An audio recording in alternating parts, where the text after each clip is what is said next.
YouTube best training ভিডিওর পক্ষ থেকে সবাইকে স্বাগতম। আপনারা এখানে যেটা দেখছেন এটি একটি টেবিল ফ্যানের স্টেটর। তো ফ্যানটি আসলে কয়েল ঠিক আছে, তো অন্য সমস্যার কারণে ফ্যানটি ঘুরছিল না, আমরা সেটা আপনাদের দেখাইনি। তো এটা রিপেয়ারিংয়ের জন্য আমরা যেটা শনাক্ত করলাম, যেখানে এটা যে বুশিংটা আছে এটা একটা বেয়ারিংয়ে সাপোর্ট প্রদান করে। তো এটা আসলে ভিতরে ক্ষয় ক্ষয় হয়ে গেছে এবং ভিতরে এটা মসৃণ নাই এক কথায়। তো সে কারণে আমরা অন্য একটা কিনে নিয়ে আসছি চেঞ্জ করার জন্য। তো আশা করছি এটা চেঞ্জ করার পরে এটার ফলাফল ভালো হবে। আর এছাড়া যেগুলো দেখতে হয় বিশেষ করে, যেমন এখানে এই শ্যাপটাও কিন্তু অনেক সময় ক্ষয় হয়ে যেতে পারে। আর তাছাড়া শ্যাপ, এই রোটরের শ্যাপটা সরে যায়, আসলে জায়গা থেকে অনেক সময় সরে যায়। তো এখানে বেশ কয়েকটা জিনিস খেয়াল রাখতে হয়। আর যখন আপনারা খুলবেন, বিশেষ করে দেখেন এখানে কিছু ওয়াশার আছে, যেমন এটা একটা ওয়াশার, এটা কিন্তু দেখেন এটা সাপোর্ট প্রদান করছে। তো এগুলোও কিন্তু ঠিক না থাকলে আপনার ফ্যানটা ঠিকমতো ঘুরবে না। তাহলে যেখানে যে ধরনের সাপোর্ট থাকে, এটা অবশ্য অনেকটা ফ্যানের মতো সাপোর্ট, কারণ যখন রোটরটা ঘুরবে তখন কিন্তু এটা বাতাস প্রদান করবে, যেটা স্টেটরের কোয়েলকে ঠান্ডা করবে। অনেক সময় ফ্যানের মতো না থেকে এটা শুধুমাত্র সলিড একটা সাপোর্ট এখানে ব্যবহার করা হয়, যেগুলো আসলে যাতে রোটরটা মূল সেন্টারে থাকে। তার যদি একটা না থাকে, একটা সাইড না থাকে, তাহলে রোটরটা সেন্টার বলতে এখানে যে রোটরের যে মূল অংশটা, এই মূল এতটুকু অংশ, এটা কিন্তু স্টেটরের যে মূল যে যতটুকু অংশ আছে সেই অংশের মধ্যে থাকবে। আপনারা যখন সেটিং করবেন উভয় দিকে কিন্তু এই জিনিসটা লক্ষ্য রাখা লাগবে, যে এখন যেভাবে আমি রাখছি যে রোটরের যে অংশটা যেখানে খাস করা আছে বা দাগ করা আছে, যেটা ম্যাগনেটে আবেশিত হয়, ঠিক স্টেটরের যে খাস কাটাটা উভয় দিকে সেটা মিলতে হবে। আর যদি সেটা না মিলে, কোনো সাইড বেশি বা কম থাকে, সেই ক্ষেত্রে কিন্তু এটা ভালো ঘুরবে না এবং পুড়ে যাওয়া বা নষ্ট হয়ে যাওয়ার সম্ভাবনা থাকবে। তো চলুন আমরা এটা এখন সেট করি। আর এটা অবশ্যই খোলার সময় অন্যান্য নিয়ম যেমন আমরা করি, দাগ দিয়ে নিতে হয়, তা না হলে মেলানো কষ্ট হয়ে যায়। তা আমরা অনুরূপভাবে এটাও দাগ দিয়ে রাখছিলাম, যে আপনারা দেখছেন এখানে একটা দাগ দেওয়া আছে আরও। তো এই সাইডটা আমাদের পিছনের সাইড ছিল।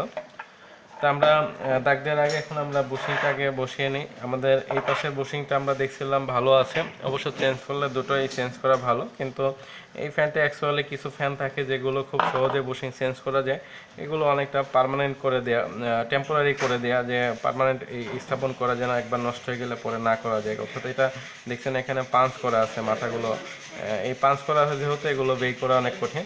তবে অনেক ধরনের ফ্যান আছে যেগুলো আপনারা দেখবেন যেগুলো সহজে বের করার সিস্টেম আছে, আপনারা এরকম থাকলে একটু কাজ করলে বা হালকা টান দিলে বেরিয়ে আসবে। তো যাই হোক, এগুলো আমরা একটু সাবধানে অনেক সময় চেঞ্জ করতে পারি।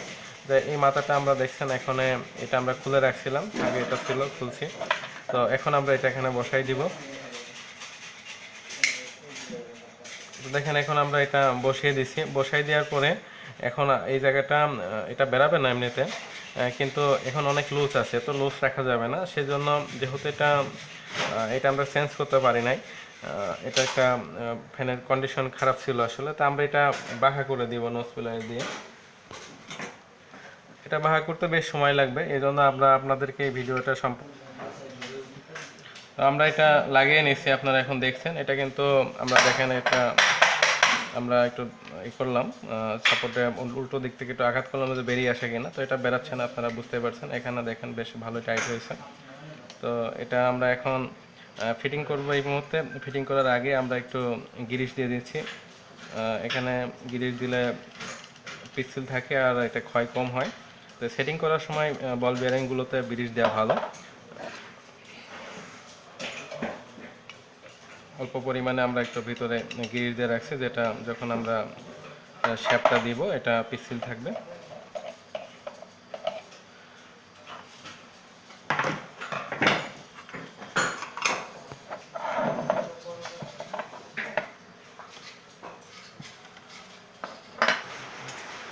এই রোটরটি আমরা এবার স্থাপন করব। রোটরটি অনেক সময় জায়গা থেকে ছড়ে যায়, যেটা বলছিলাম। সেই ক্ষেত্রে আপনারা শ্যাফটে আঘাত করে জায়গা মতো নেবেন, নিয়ে আমরা যখন এই যে এটা প্রবেশ করাচ্ছি দেখেন, স্টেটরে যে মাপ মতো জায়গা মতো সেট মতো বসাইতে হবে, সেটা আপনাদের লক্ষ্য রাখতে হবে। ওয়াই দিকে যেমন আমরা এক সাইড এখন ধরে রাখছি, আর অন্য সাইডটা আমরা এখন দেখছি যে সেটা ঠিক মতো আসছে কিনা, এবং যে সমস্ত গ্যাসকেট ছিল সবগুলো আপনারা দিবেন।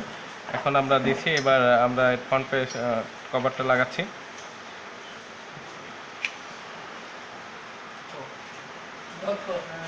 আমরা এটা খাপে খাপে লাগিয়ে নেওয়ার পরে তারপরে নাটবোর্ডগুলো এখানে লাগিয়ে দেব।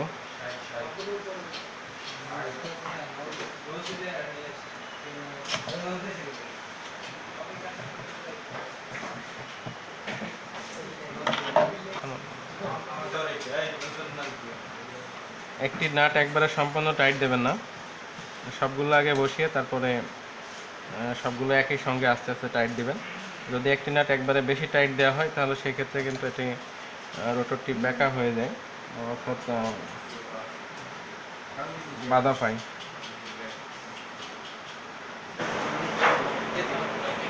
ডিয়ার ভিউয়ার্স, তো আমরা ফ্যানটি কানেকশন করলাম এবং সাপ্লাই দিচ্ছি। এই মুহূর্তে দেখেন আমাদের ফ্যানটি ঘুরছে। অবশ্য ক্যামেরাতে মনে হচ্ছে স্লো, বাট এটি ঠিক মতোই ঘুরছে। এখন আমরা এটা কমপ্লিট করলে আমরা ফিটিং করে আমরা কাস্টমারকে দিয়ে দিতে পারবো। তো আশা করি আপনারা বুঝতে পারছেন যে কীভাবে এগুলো ফিটিং করতে হয় এবং কোন কোন বিষয়গুলো খেয়াল রাখতে হয়। আমাদের ছোটো ভিডিও যদি আপনাদের ভালো লাগে তাহলে আমাদের চ্যানেল থেকে আরও এরকম ভিডিও পাওয়ার জন্য যারা এখনও চ্যানেলটি সাবস্ক্রাইব করেনি চ্যানেলটিতে সাবস্ক্রাইব করুন, ভিডিওতে লাইক দিন, কমেন্টস করুন, শেয়ার করুন এবং আমার নতুন ভিডিও পাওয়ার জন্য বেল আইকনটি অন করে রাখুন।